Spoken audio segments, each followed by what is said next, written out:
अमीर बेटी का सौदा। अमीर बाप की बेटी शिल्पी को मुकेश पसंद होता है, लेकिन दोनों के बीच हैसियत की दीवार खड़ी होती है। और फिर कहीं नौकरी कर लो ना, क्या हमेशा ये लोहे की सलाखों के पीछे भागते रहते हो? कितनी मेहनत करते हो। शिल्पी, नौकरी से कुछ नहीं होगा।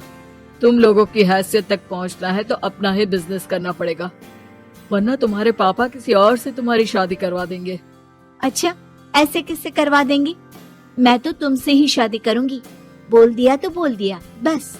मुकेश उस बेचारी को समझाता भी तो क्या।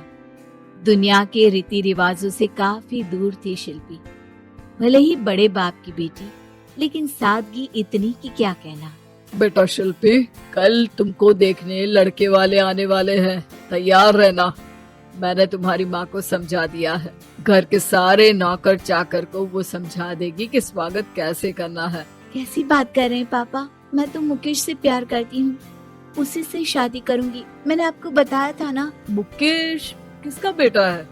वो स्टील किंग सिंघानिया का या वो जो बड़े ज्वेलरी वाले हैं मेहता, उनका? नहीं पापा, वो अपना ही काम करता है, लेकिन एस्टैब्लिश नहीं है अभी। पापा, वो आपके पास तब आएगा जब कुछ बन जाएगा। आप प्लीज थोड़ा सा वक्त दे दीजिए। पिता को शिल्पी की बात पर गुस्सा आ जाता है। वो उससे कुछ नहीं कहते और शिल्पी की माँ के पास जाते हैं। ये संस्कार देकर बड़ा किया तुमने शिल्पी को, और कैसे मैं किसी भिखारी के साथ उसकी शादी कर दूं? कौन है ये मुकेश? मैं जानती हूँ, बड़ा ही होनहार लड़का है। शिल्पी से बहुत प्यार करता है और शादी करना चाहता है। अरे ऐसे कैसे मैं किसी से भी अपनी बेटी की शादी कर दूं? कोई भी उठकर आए और कहे कि मैं शादी करना चाहता हूँ तो मैं शादी कर दूं? कान खोल कर सुन लो, कल उसे अच्छे से तैयार कर देना, क्योंकि जो लड़का मैंने देखा है शिल्पी के लिए, वो करोड़पति घर का बेटा है, समझी? लाख मना करने पर शिल्पी को उस लड़के से मिलवाया जाता है जो उसके पिता ने उसके लिए देखा था। देखिए, मैं किसी और से प्यार करती हूँ और उसी से शादी करूंगी। ये तो बहुत अच्छी बात है कि तुम किसी और से प्यार करती हो, क्योंकि मैं भी किसी और से प्यार करता हूँ। लेकिन शादी तो हम दोनों को ही करनी होगी, जानती हो ना, ये बिजनेस और ये सारा कुछ। शिल्पी को समझ में नहीं आता कि वो क्या कह रहा है, लेकिन वो समझ जाती है कि वो लड़का भी किसी और से प्यार करता है।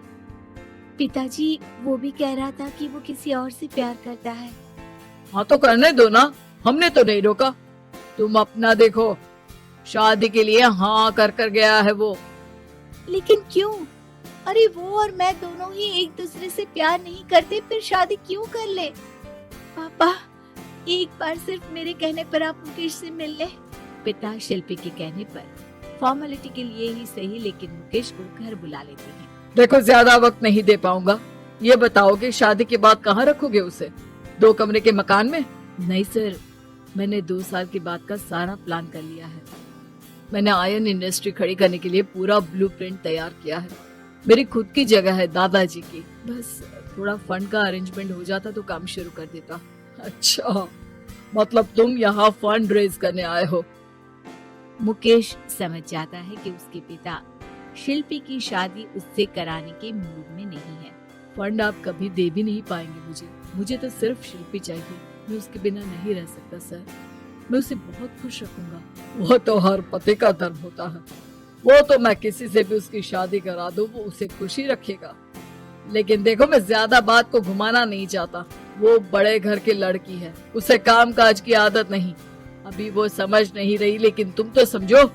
मैं किसी भी हालत में शिल्पी की शादी तुमसे नहीं करवा सकता। मुकेश पिता से लाख मन्नतें करता है, लेकिन वो नहीं मानते। शिल्पी की शादी उस अमीर लड़के से हो जाती है। शादी के बाद क्या हम लोग मेरी माँ के घर चले? मुझे उन लोगों की बहुत याद आ रही है। हाँ, जाओ। वैसे भी आज मैं अपनी गर्लफ्रेंड के साथ मसूरी जा रहा हूँ, तुम जा सकती हो। कैसी बात कर रहे हैं? अब हम लोगों की शादी हो गई है, आप कैसे किसी और लड़की के साथ जा सकते हैं? अरे मैंने तो तुम्हें शादी के पहले ही बता दिया था कि मेरी कुछ गर्लफ्रेंड्स है। अब प्लीज ये टिपिकल बीवी वाला रोना धोना शुरू मत कर देना। शिल्पी पिता के घर जाती है और माता पिता को सारी बात बता देती है। इतना गंदा इंसान निकलेगा, मैंने तो सोचा ही नहीं था। अरे क्यों कराई मेरी फूल जैसी बेटी की शादी ऐसे घर में। और तो क्या हो गया, शुरू शुरू में हर घर में ऐसा होता है, धीरे धीरे ठीक हो जाएगा। और वैसे भी उन लोगों के साथ हम लोगों की एक बड़ी डील फाइनल हुई है, समझी। उन लोगों से रिश्ता बनाकर रखो, तभी पैसों की बारिश होगी। पापा, अब समझ में आया कि आपने मेरे साथ ऐसा क्यों किया। मुकेश आपके सामने गिड़गिड़ा कर गया कि वो मुझे बहुत खुश रखेगा, लेकिन आपने मेरी शादी एक ऐसे लड़के से करा दी जो किसी और लड़की से प्यार करता है और शादी सिर्फ समझौते के लिए कर रहा है। पापा, मैं जा रही हूँ, लेकिन इस घर में कभी पैर भी नहीं रखूंगी। आपने मुझे सामान की तरह इस्तेमाल किया। माँ शिल्पी को बहुत रोकती है, लेकिन वो एक नहीं सुनती। कुछ समय बाद, शिल्पी, मुझे नहीं लग रहा कि अब हम दोनों के बीच ये शादी और रह पाएगी। मैं किसी और से शादी करना चाहता हूँ। वैसे तुम परेशान मत हो ना, तुम्हारे पापा के साथ हम लोगों की डील जो चल रही है ना, वो नहीं रुकेगी, कि तुम बहुत अच्छी लड़की हो। ठीक है, मैं जा रही हूँ, तलाक के पेपर में साइन करती हूँ, लेकिन एक शर्त है, मैं कहाँ गई ये बात मेरे पिता तक नहीं पहुँचनी चाहिए। शिल्पी घर छोड़कर चली जाती है। वो एक नौकरी करती है और अपना जीवन खुद संभालती है। लेकिन एक दिन, शिल्पी जी, आपसे मालिक मिलना चाहते हैं। मुझसे क्यों? शिल्पी मालिक के कमरे में जाती है, जहाँ सामने मुकेश होता है। अरे आपको देखकर बहुत खुशी हुई, बहुत बड़े आदमी बन गए। थैंक्स, पर तुम्हें नौकरी करने की क्या जरूरत पड़ गई? मैंने तो सोचा भी नहीं था कि तुम मेरी शिल्पी होगी। तभी वहाँ शिल्पी के पिता आ जाते हैं। शिल्पी, तुम्हारे बारे में माँ से पता चला। घर चलो बेटा, मुझे माफ कर दो। मुकेश, मैं यहाँ अपनी कंपनी के काम के लिए आया हूँ।